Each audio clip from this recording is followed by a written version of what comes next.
It is a beautiful early morning here in South Texas. It's only about 21 degrees. So I figured I'd take advantage. Let's go out on a ride. Got about an hour and a half planned.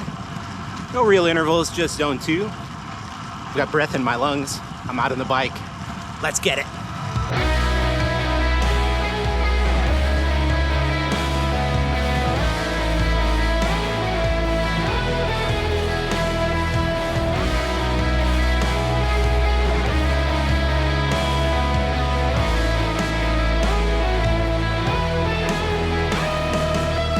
Temperatures may be cool this morning, but there is still plenty of humidity around, as you can probably see from the sweat on my face. This time of year, the Gulf of Mexico just pumps up all sorts of humid tropical air.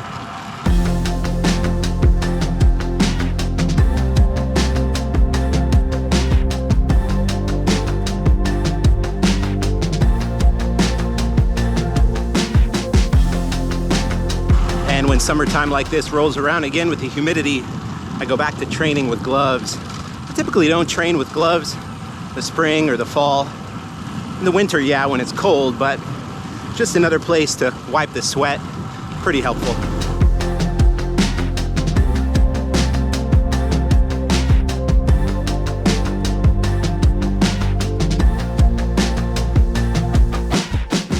So lately I've been thinking about Jesus' teachings and how so many of them only make sense and only are reasonable if there's truly a great reversal coming.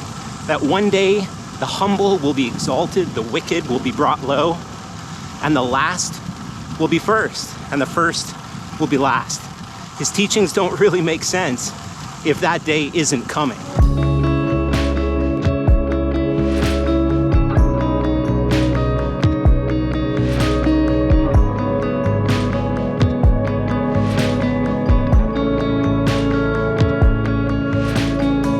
One of those teachings is in Matthew chapter 5, verse 41. Short little saying of Jesus, but he says, if someone compels you or forces you to go with them 1 mile, actually walk with them 2. This is a tough one.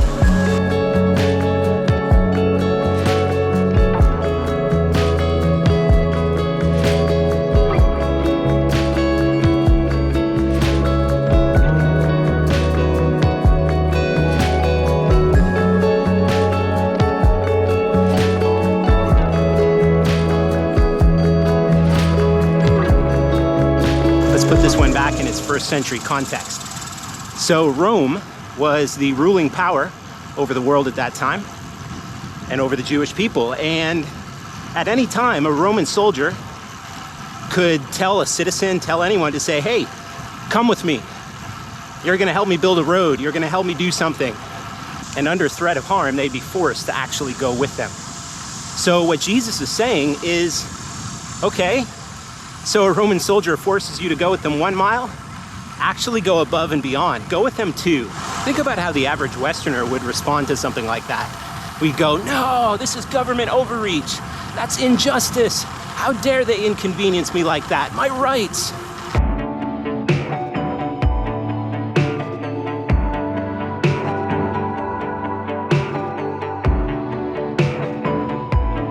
So let's not forget why Jesus said that. Remember, Jews in the first century believed that a great reversal was coming. Scholars would call this apocalyptic eschatology. In other words, a day was coming when God would right every wrong, punish the wicked, reward the righteous, raise the dead, and the Son of David would rule the earth from Jerusalem. That's where this was going. So Jesus is calling his followers to that kind of over-the-top servanthood and over-the-top humility. Why? Because that's what's going to mark the age to come.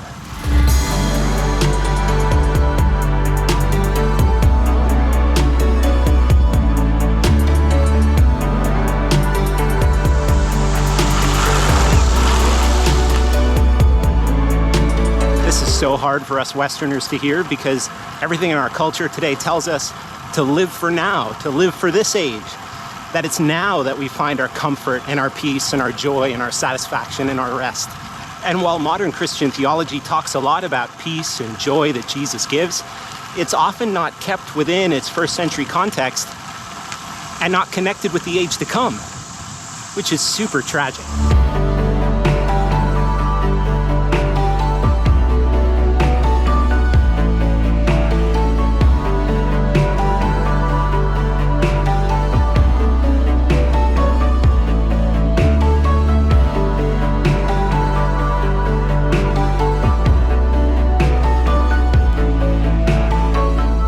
means living for this age is always going to disappoint you in one way or another, whether it's now or especially at the judgment seat. So let me challenge and encourage you today, obey Jesus' teachings with this great reversal in mind. A day is coming when it's all going to change.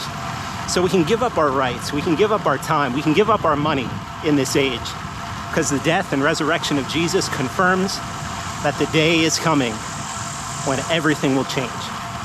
Amen. If this was encouraging, drop me a comment down below. I'd love to hear from you.